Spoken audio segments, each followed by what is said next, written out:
we have really have to support yung COVAX facility. And we are very happy that we have supported it through our DFA, and we also ordered an additional 10 million for the COVAX. We have seen that if all countries will join together for this pandemic, we can win this fight. At nakita po natin na if all the Filipinos will work together also, together with the private sector, with the LGU and the national government, we can win this fight definitely, sir.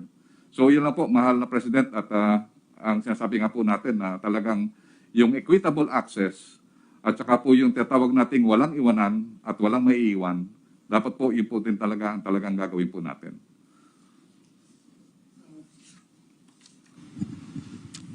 We'd like to call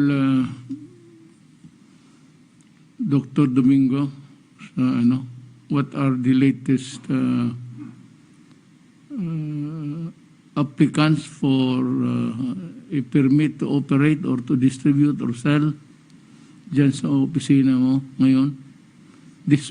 Tinatanong ko kasi ito because then we would know how many we can make a projection of how many vaccines will be coming in to the country if we have the numbers doon sa mga kumpanya na nakarehistro sa iyo.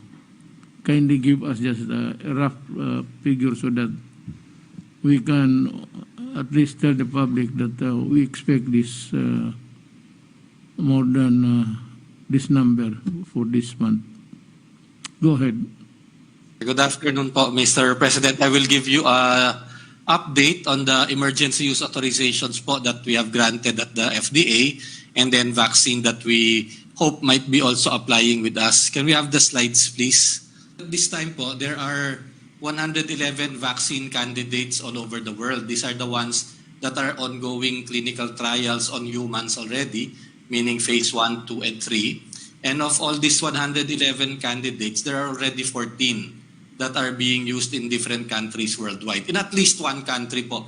Yung iba dyan, yung mga 5 or 6 are really very new and are only being used right now in China and Russia mostly, but a lot of them are being used in several countries. Next slide, please. Next slide, please. In the Philippines po, we have the second most number of authorized vaccines for use in our country. In the Philippines, since last week po, we already have 7 vaccines that we have given emergency use authorization. Yung mga ibang country po, usually a little less, but hopefully tayo po meron po tayong tina-target po na 2, no? Sila Sec Charlie na possible vaccines to come into the country aside from the 7 that are already authorized. Next slide, please. So yung pong pag-approve po natin ng emergency use authorization is based on your executive order number 121 which you signed on December 1 of 2020. Next slide, please. At yun po yung sinusunod natin ng mga conditions, Mr. President. No? Number 1, the vaccine should have good efficacy. No? The evidence should show that it is reasonable to believe that the vaccine may be able to prevent COVID-19. And then second, it has to be a safe vaccine, meaning the known and potential benefits outweigh the risk. Dapat po walang mabigat na risk, hindi tayo nakakakita ng malaki pong potential risk ng mga vaccine which are still under development. And then third, there is no adequate approved available vaccine yet. So ibig sabihin po wala pa pong registered vaccine na fully marketable. Next slide, please. Ang application po ng emergency use authorization, hindi lang po sa Pilipinas kundi sa buong mundo, can be submitted by the industry, meaning the company that developed the vaccine or the importer or the local distributor, but the government can also apply for an EUA. Particularly po the national agency compared with the authority to procure or to implement the public health vaccination program. So pwede po for example ang NTF or ang EUA ng isang pong bakuna. Next slide, please. So ito po, sir, yung mga approved na natin. Karamihan po approved sa other countries and WHO. Yung Pfizer po, ito po ang approved sa 82 countries and WHO. AstraZeneca, which is approved in 91 countries and WHO. Yung Gamaleya, approved po yan in 62 countries, pero sa WHO, nagsa-start pa lang po yung kanilang application for emergency use listing. Sinovac is approved in 22 countries and is also in the late stages of WHO emergency use listing. Ang tingin po natin baka in 1 to 2 weeks magkaroon na rin po ng EUL itong Sinovac kasi ang pagkakaalam po natin na inspect na rin po sila. No? Next slide please. Yun pong Bharat Biotech, ito po yung isang Indian vaccine na hinihintay pa po natin yung Good Manufacturing Practice Certificate niyan bago makapag-import sa Pilipinas. Yun pong Janssen at saka Moderna, these are also approved in several countries like in US and then European countries, Canada, and also WHO. And these are also now approved dito po sa atin. Yung Janssen po yung single-dose vaccine. Yung Sinopharm, ito po yung although hindi pa official yung application sa atin, the good news is it was granted an emergency use listing by the WHO on May 7. So, kapag po ang DOH ang mag-a-apply po ng EUA for this, if we plan to procure government to government, the DOH can apply for an EUL for Sinopharm, and that will not take very long kasi nga po pag ganyan na meron na pong EUL ng WHO, we will be able to ask the WHO for the pertinent clinical trial data and the information, and I already asked for it actually this morning. Hopefully they will give it to us by siguro po tomorrow morning then, so that we can ask our vaccine experts to take a look at it para pag nag-apply po ang DOH ay hindi na po tayo matatagalan. Yung huli pong vaccine na iniisip natin yung Novavax, yun po, baka po in a month or two mag-apply na rin po yan. No? Next slide please. So doon po sa pag-aaral ng WHO, yung tinatawag pong SAGE or the Strategic Advisory Group of Experts ng WHO completed the review of the vaccine ng Sinopharm. In fact, they also did inspections of the factory to make sure that it follows good manufacturing practice. And they took a look at the published and the unpublished data, which we hope to be able to see very soon also. And on the basis of that, the WHO recommended the vaccine for adults 18 years and older. Ito po ay 2-dose schedule din po. Binibigay ang first dose and then after 4 weeks, they give the second dose. Although very similar po to Sinovac, ang Sinopharm has limited data on people 60 years and above. However, the WHO decided not to put a cap on the age. So basta 18 and above, inapprove po ito ng WHO, believing na meron namang kaunting data showing it's useful in older people. And that physiologically speaking, older people should also mount a similar kind of immune reaction. And of course, if you use it in the country, the WHO just suggests that we follow up the people who are vaccinated to look at the efficacy data in the real world. And it was found to have an efficacy in preventing symptomatic and hospitalized disease at an estimated 79% among all age groups. So ito po yung ni-request natin sa WHO to give us the scientific data on this so we can give it to our vaccine expert panel so they can do a quick review. Next slide please. So yun lang po, Mr. President. No? So we have 7 approved vaccines here. Most of them in the basket of Secretary Charlie and the vaccine SAR. And yun pong pangwalo na hope i-apply daw po ng DOH ay yung Sinopharm. And then we will be awaiting for the next few months po sa Novavax. Okay, that's a good report. Salamat, Dr. Domingo. Now, let us, I think we are through with tapos na tayo dito sa anong mga arsenal natin sa COVID. But let us hear the Department of Interior and Local Government in the matter of enforcing policies that would help meet the challenge of COVID, especially yung protocol sa pag hindi paghawaan, and of course, some allied activities that are not good. So I gave the orders, but the implementing rules, I would think, would be given by Secretary Anyo now. Secretary Anyo, the table is yours. Senator Bongo and fellow public servants. Magandang gabi po sa ating lahat. Nauna po magbibigay po ako ng update sa ating Ayuda 2021. Sa ipinamahagi po na pondong 22.9 billion, nakapag-distribute na po tayo ng 18.822 billion para po sa 18,822,713 beneficiaries, or a total po na 82.14% accomplishment. Ito po ang breakdown sa bawat LGU. Next slide please. Dito po sa National Capital Region ay 9,235,469 beneficiaries na po ang nakatanggap. A total of 18.8 billion pesos ang naipamahagi sa 82.66% accomplishment. Sa Bulacan naman po ay meron ng 2,483,985 beneficiaries na nakatanggap. Ito po ay total na 2.4 billion na pamahagi sa 83.72% accomplishment.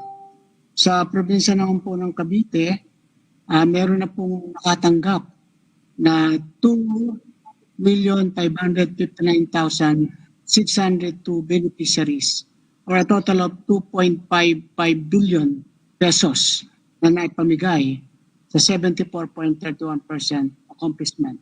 Sa probinsya po ng Laguna, nasa 94.17%, 2,559,498 beneficiaries po ang nakatanggap.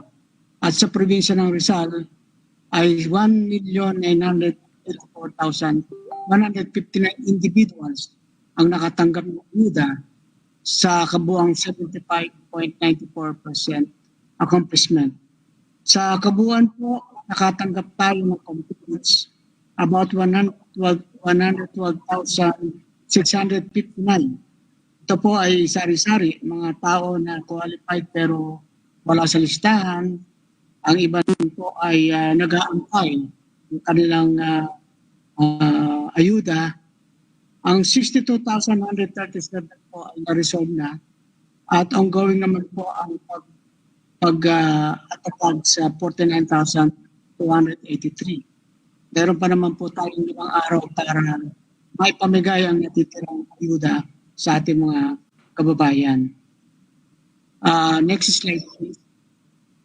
Dito naman po sa inyo pinaputos noong nakaraang linggo na kung saan ay higpitin po ang pagpapatupad ng community health protocols mula po May 6 hanggang May 10, sapagkat May 5 po ninyo ibinigay yung order na magsagawa ng pag-aresto sa mga tao na hindi nagsusuot ng mask.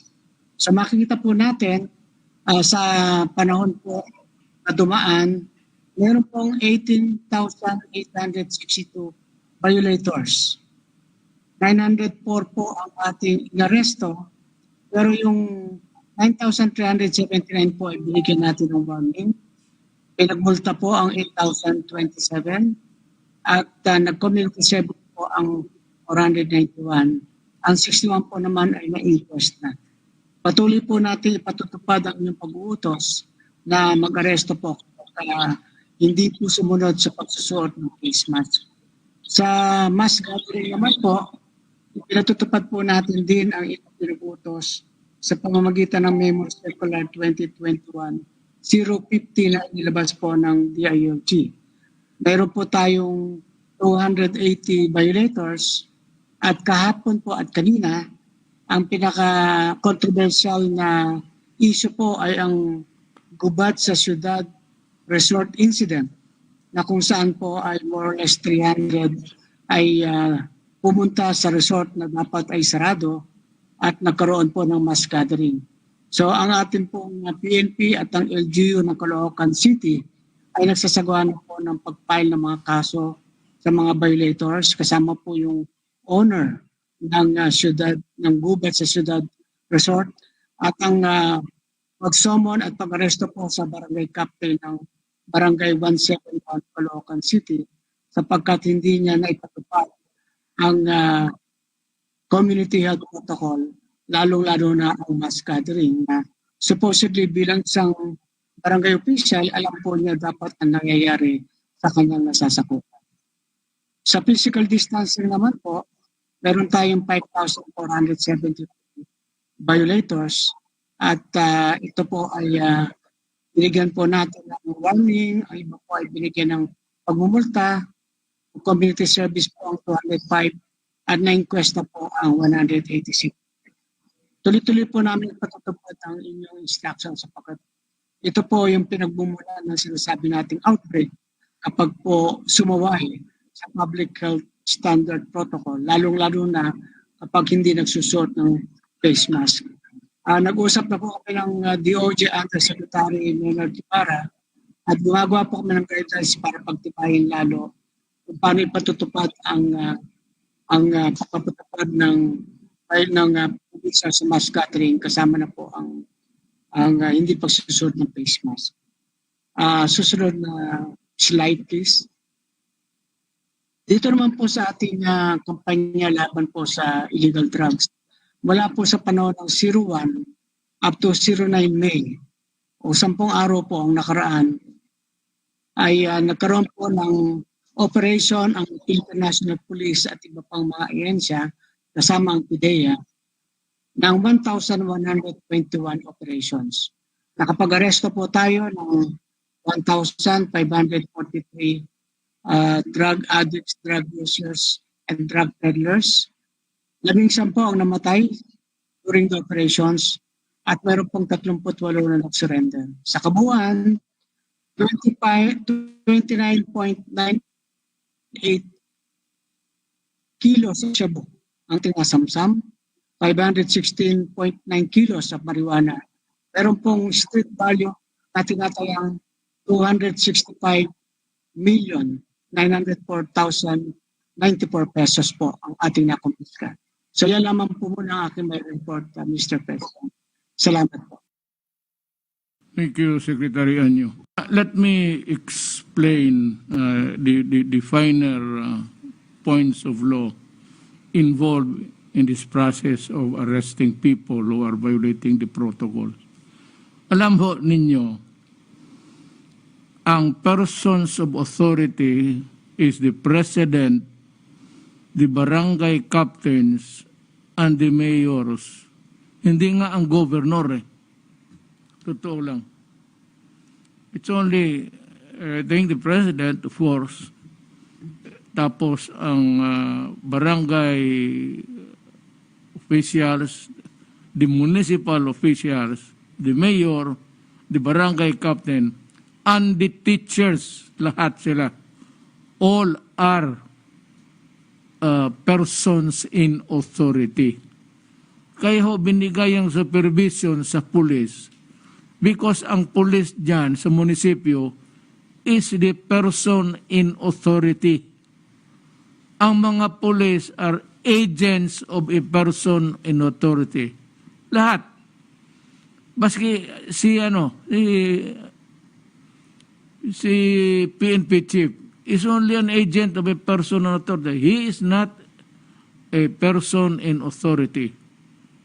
So ganun ho ang takbo. Kaya ang barangay captain, you are called upon and will be held liable for the failure of implementing the law in your territory.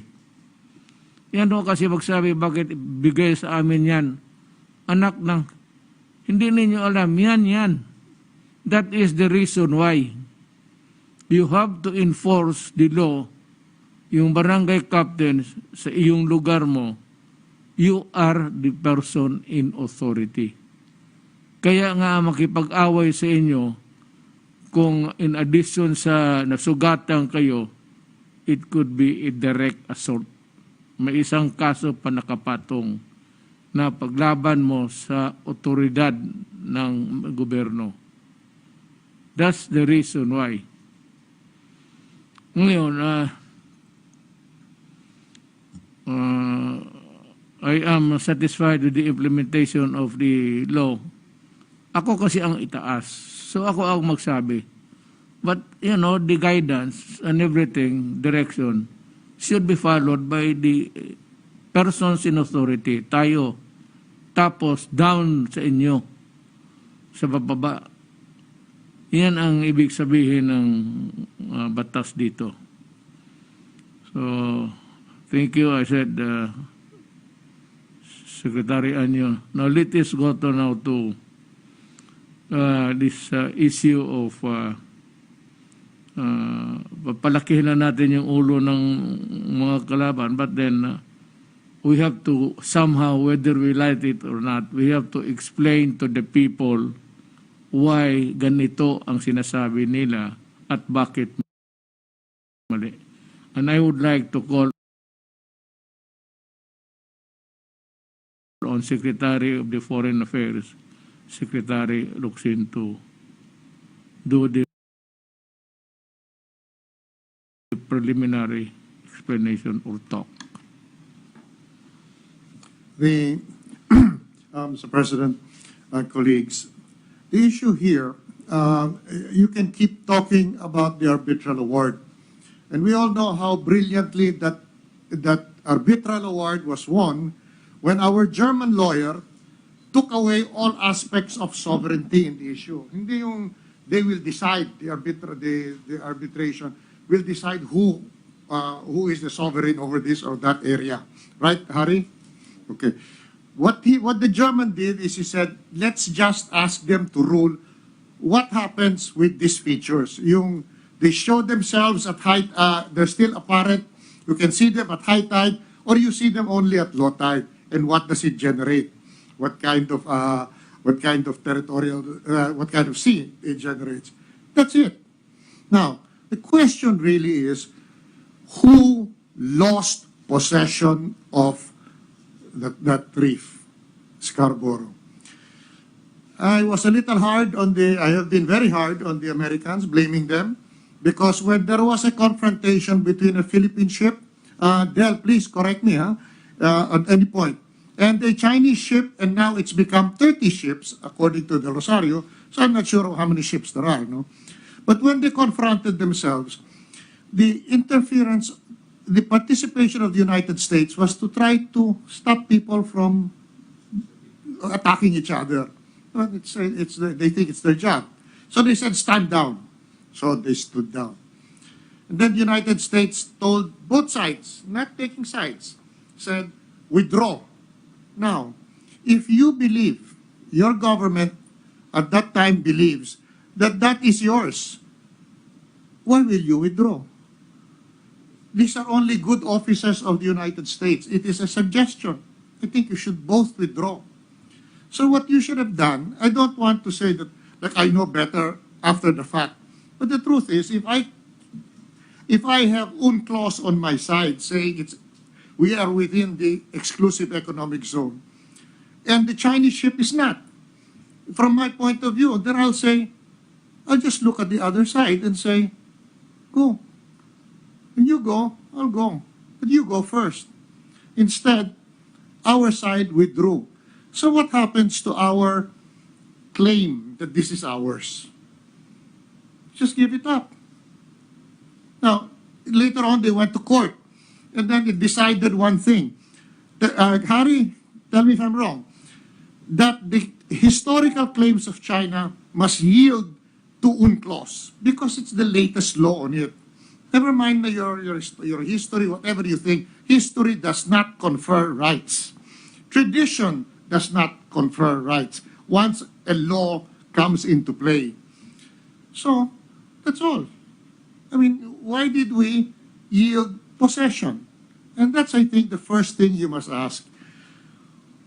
Who gave the order to withdraw that ship?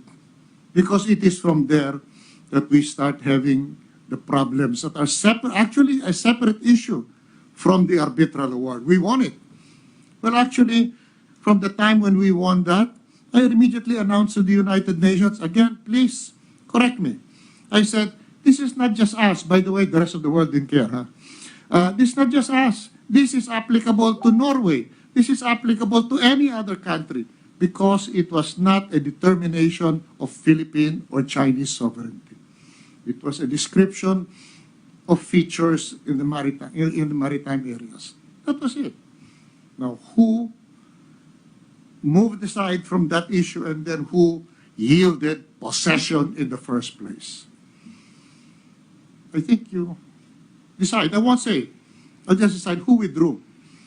Again, the Americans could not force us. They couldn't force the Chinese. They did not want to force anybody. They just said, this is my suggestion so you guys don't kill each other. Stand down, withdraw. We were the first to withdraw. But yet, under UNCLOS, which is already old, we had first right to be there. But we pulled out. Now, who needs to explain then? I think before you start any debate about the merits of the obligations generated by the arbitral award, you must first settle the issue. Who in a game of chicken stopped this car on the edge of the abyss first? That's all, Mr. President. Actually, sir, thank you. That was what was in my mind when I challenged Carpio to a debate. Well, ang problema lang kasi dito is nakalimutan ko na si Carpio ang hindi ang presidente, ako. So, policy statement kung anong itanong niya, masasabi ko, and I might bind future actions of government pagdating dito sa West Philippine Sea. Pero doon ako sa kahon. It's not because I'm afraid of debates. Ilang debate na dinaanan ko nung eleksyon. Araw-araw halos. Ganito yan.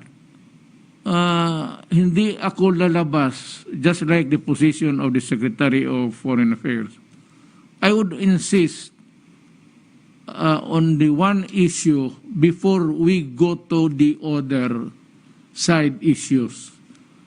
Sino ang nagbigay ng possession sa China sa West Philippine Sea? Sila.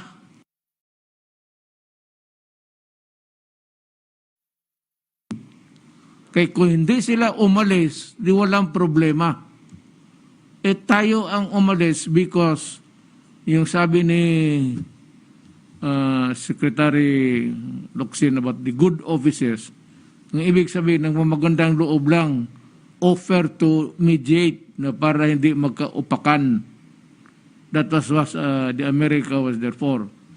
But ang aking ngayon is, my sentiment is, bakit hindi nila in-enforce? He could have said, look, you allowed us to mediate. Then the result of that mediation must be followed. Ipapasubo mo ako eh. But America did nothing. Apparently, I don't know. Maybe afraid of China would turn its direction towards them. So para tayo umalis talaga. At hindi na tayo nakabalik. Ang ginasabi ko na sa kanilang possession, it's not really about ownership. It's not about sovereignty. Kung sino andyan nakahawak, ano has been building ngayon sa newspaper, they are building a military garrison. Nasabihin nila na hindi sa no possession. How stupid can you get? Hindi sa possession, pero ginagawa niya yung propiedad parang kanya. Simple as that. Ang debate ko sa iyo dito lang sa dalawa. Hindi ako takot sa iyo. Ang problema, hindi ko nga alam na hindi ka presidente.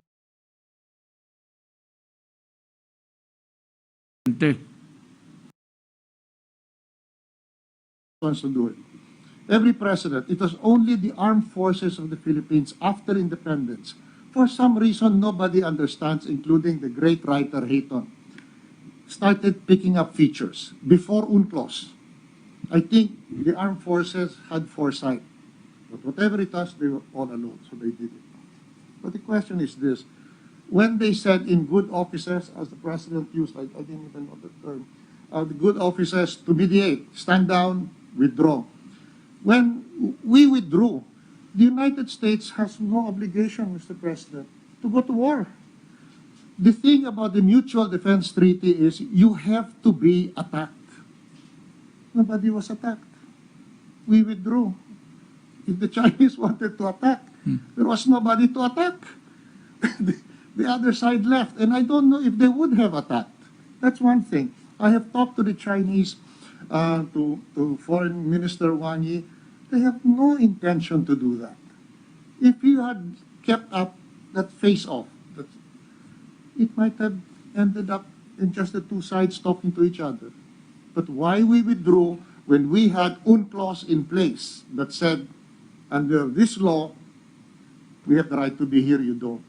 But we did. And that's the meaning of losing possession. When you walk away from that, and there is no obligation, even at that time, I would say, President Aquino, why don't you go into the water? It goes all the way there. Because you cannot expect the United States to trigger the Mutual Defense Treaty unless they sink the boat in which you are. But if you are not want to go there, in fact, I was willing to be a ship's cook. I can do it, you know.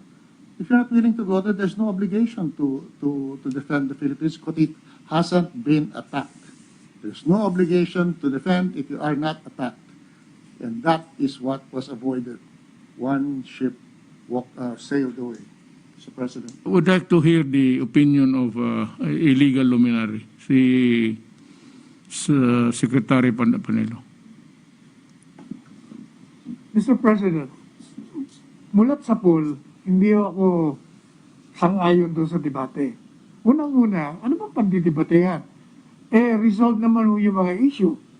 Inaamin ni ex-Justice Carpio na yung Scarborough Shoal ay kinuha ng China sa ilalim ng Administrasyong Aquino. Sinabi niya po yun sa kanyang press statement. Sinabi niya rin na isang teritoryo pa kinuha naman sa panahon ni Ramos, ni Presidente Ramos, at kinuha ng China. Madali sabi, resolve niya. Inaamin na nga nila, ano pang pagdidebatehan? Doon naman sa tanong na hawak ba ng China yung buong West Philippine Sea, hindi naman nun dapat pagdebatehan nyo sapagkat ang pinupunto nyo mulat sa pool ay yung Scarborough Shoal lamang at ito yung isang bahagi lamang ng West Philippine Sea. Kaya sabi ko nga palibasa kasi laking yaman ka. Itong presidente naman rin, laking kali. Mukhang hindi mo naiintindihan. Kagaya halimbawa, yung sinasabi nyo na yan ay isang papel lamang. Ang ginawa nila, tinitwist nila, binabaluktot nila, parang pinalalabas nila. Kaya kayo, o ang gobyerno, sa ilalim ninyo, ay hindi nagbibigay ng pagpapahalaga doon sa arbitral ruling na ang katotohanan, ang sinasabi nyo, ang katotohanan niyan, desisyon ng anumang hukuman o anumang pagkakasunduan ng mga bansa, pag yung miyembro dyan o nag-participate dahil sa kanyang kalakasan o kapangyarihan ay hindi patutupad ang isang kasunduan o ang isang desisyon dahil meron siyang kakayahan na gibain kung ano man ang gusto ng kalaban, magiging isang kapirasong papel doon sa party ninyo. Hindi sa o rather sa party nila. Ibig sabihin, walang saysay sa amin yan. Kung baga, sige, sa'yo ang papel sa akin ang lupa. Sa'yo ang papel sa akin ang karagatan. Yun ang sinasabi nyo. You are not, kasi sinasabi nila, ang problema kay Presidente, binigyan ng kawalan ng halaga yung panalo. Hindi. binibigyan ng kawalan ng halaga ng kalaban. Kahit nananalo ka, ay hindi. Basta as far as we're concerned, we own this. Wala yan. Sinabi ko sa programa ko sa Counterpoint, parang dokumento ng kasalan yan. Meron kang papel, pero yung mga spouses hindi naman sumusunod, magiging parang kapirasong papel lang yung dokumento ng marriage contract. Kaya nga nagkakaroon ng demandaan Kaya nagkakaroon ng annulment, ng diborsyo. Kasi yung mga participants ayaw ipatupad yung kanilang mga obligasyon sa ilalim ng kontrata. Yun ang sinasabi nyo, Ginoong Pangulo, na itong papel na pinanalo namin, hindi nyo binibigyan ng halaga sapagat sa ngayon, kayo ang may puwersa. Kaya ayaw ko yung debate kasi walang pagdidebate yan Resolved, kumbaga, yung mga issue resolved na. Inamin nyo na nga, na kinuha ng China. Ano pang pagdidebate yan? Isa pa ang problema ko sa kanila, yung palagi nilang pinagpipilitan na kayo daw, takot sa China, hindi kayo mag-assert ng sovereignty. At ang ginagawa nilang argumento, tingnan mo yan si Presidente, sasabihin na naman niya, China is a friend. Marami tayong utang na loob. Humihinto na po sila ron. Meron kayong dinagdagin. Klarong-klaro, ano sabi nyo? Kaibigan natin sila, may utang na loob. Pero, intindihin nila ako. Sapagkat there are things in life that cannot be compromised. Sa wikang Pilipino, maraming bagay sa buhay na hindi po pwedeng makompromiso. At dinagdag nyo, yan ang sovereignty o kasaril lang. Ayaw nilang isama yun They stop dun sa sentence na, China is a friend. We owe them a lot. We are indebted to them. Hanggang doon na lang. Kasi tingnan mo yung si Presidente. Pagkatapos, magagalit sila sa China,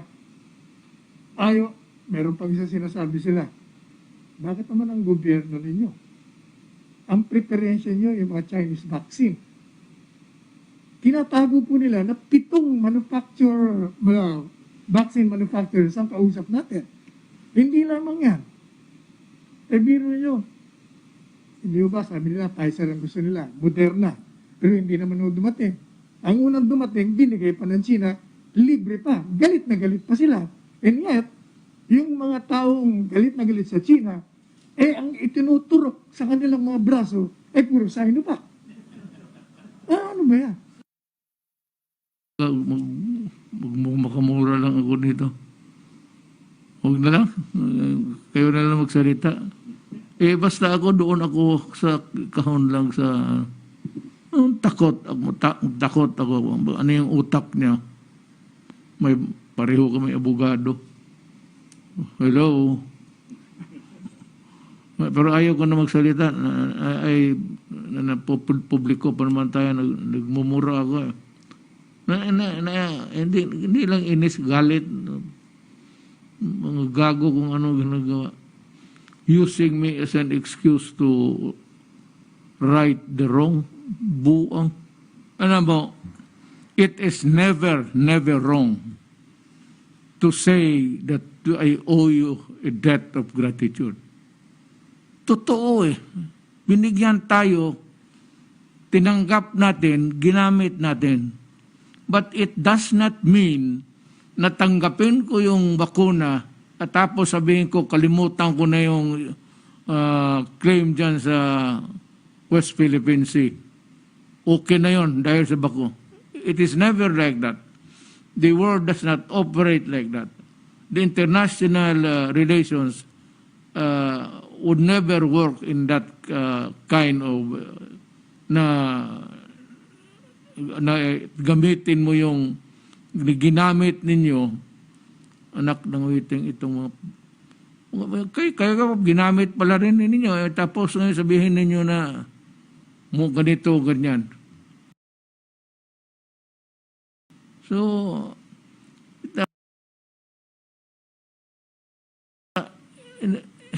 I said it's never wrong to admit a debt of gratitude. But it would be wrong to use it as an excuse to maybe retreat from your, sabi ko, there will be no compromise. Alam ng China, baske antay dito ng vaccine, gagamitin ko pa rin. So sabihin ko, hindi ito yung kabayaran, iba ito. This is Philippine national interest. This is not a health issue that nagpasalamat ako. And let me just also say, itong history ng ito for public consumption na ito. Tumawag ako kay President Xi Jinping. Sinabi ko kasi yung kasagsagan na ng COVID, may kung walang dumating talaga, walang kap-kap si Secretary Galvez. Tumawag, sabi ko, si President, I would like to ask for your help. Until now, the Philippines is really at a loss of how to get the vaccine. Sabi niya, it's okay. We will help you. Ganun lang. Hindi naman sinabi, kalimutan mo yung Scarborough, sir, bibigyan kita. No, sinabi lang niya na, as simple as that. Sabi niya, thank you, Mr. President. It's okay. Yun. Yan ang bakuna ni Carpio pati ni ito kasi bakit? Saan ba niyo kinukuha yung bakuna ninyo? Di ba kay Secretary Galvez? Kung sabihin, nagbayad kayo ng sarili ninyo. And let us now make it clearer kay Secretary Galvez kung magkano na lahat. Just give us a simple the sum of it all. Magkano available, magkano ilan ang dumating, magkano pa ang bibilihin natin. Simple as para talk in a vernacular para maintindihan ng tao. Mr. President, sinabi po natin kanina na meron tayong ito na tinatawag na portfolio. So sa Sinovac, sir, meron tayong kinuha na 25 million at tayo po ay nakabili na po ng umigit kumulang na 4 million na po ang nabili natin at yung 4.5 million ay bibilin pa po natin this coming June. So sa Sinovac, sa Gamaleya, Sputnik, meron po tayong kontrata na dalawang in-split po natin kontrata dahil kasi po yung isa po gagamitin po natin na DOH yung fund. Yung another 10 is gagamitin po natin yung ADB fund pagka po nagkaroon siya ng EUA sa stringent regulatory. So, yung AstraZeneca, sir, meron nabili po ang private sector at saka LGU na 17 million. At darating na po rin po yun mahal na President yung 1.3 million. Darating na rin po sa this coming June. Then Moderna, marami po nga nagsasabi na yung sinabi nga po na sa isang ni Tulfo na parang kinuha natin yung 13 million sa private sector. Nilinaw po natin, sumulat po kami kay Mr. Dante Ang na yung Moderna po 13 million ang nabili natin. At yung 7 million, yun po ang nabili po ng ICTSI at ang mga tinatawag nating Ayala Group at saka yung consolidation ng mga consortium na 7 million na doses ang nabili po na. So total po na 20 million na pinagtulungan po naming i-raise ng private sector at saka po ng government.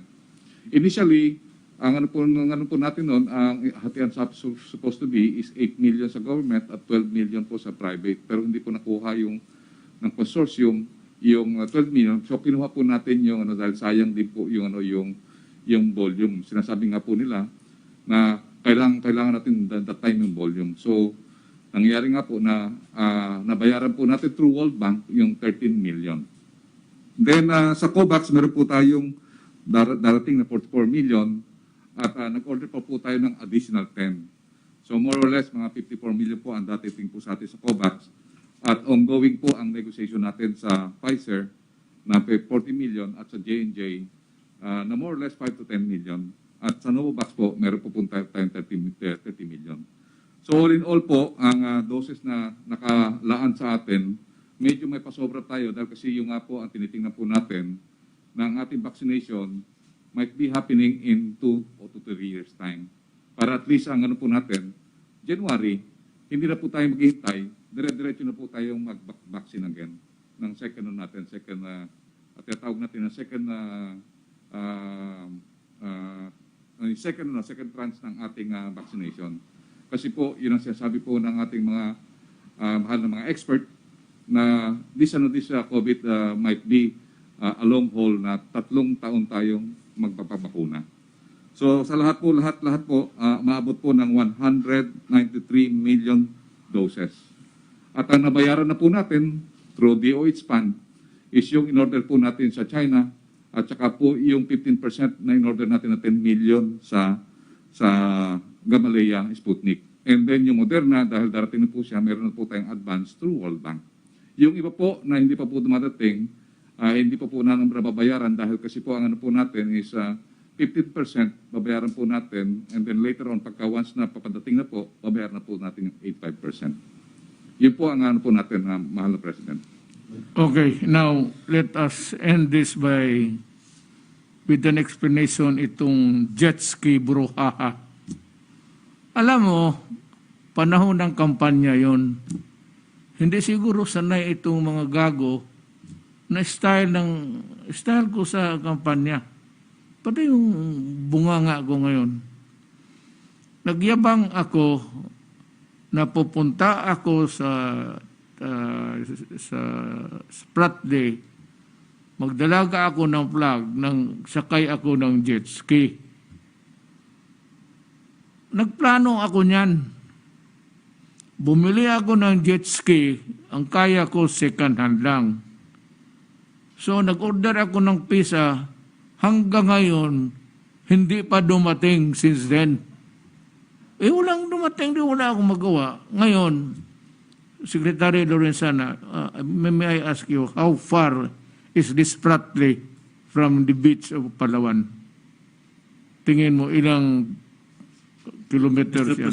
Mr. President, yung ating isla doon, ang tawag natin ay Pag-asa, ay mula Palawan, siguro mga 150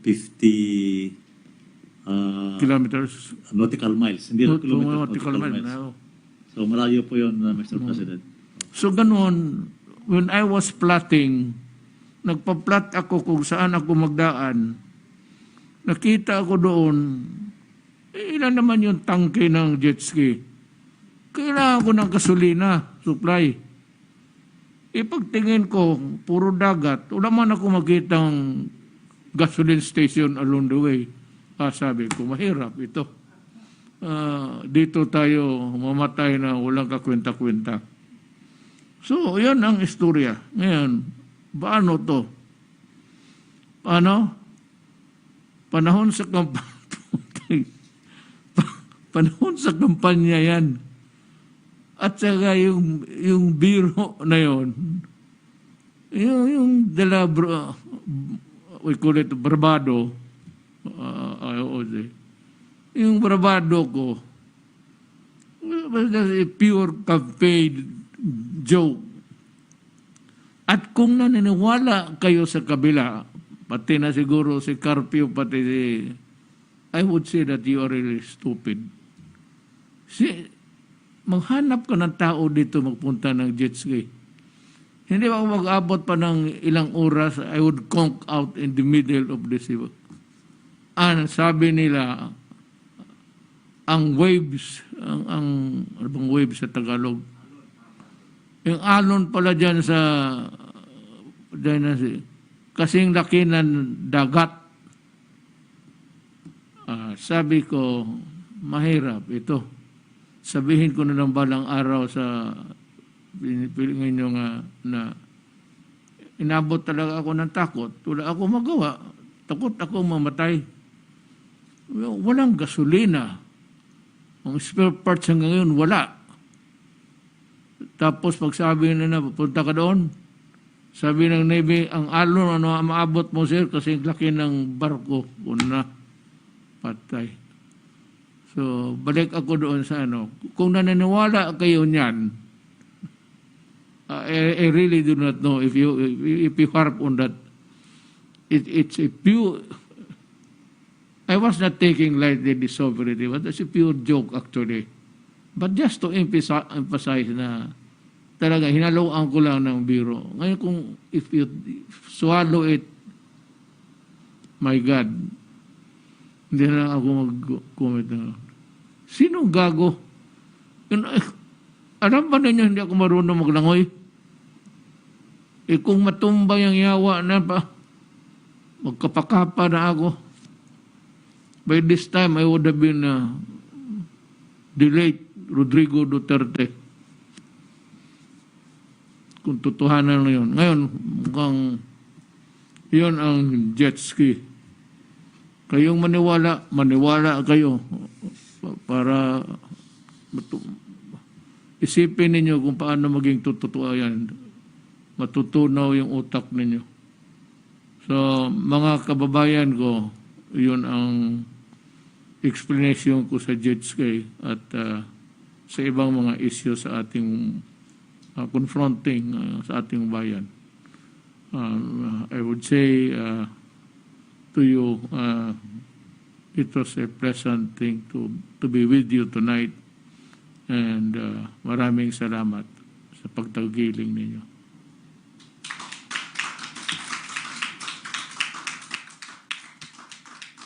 Maniwala sa jet ski boat.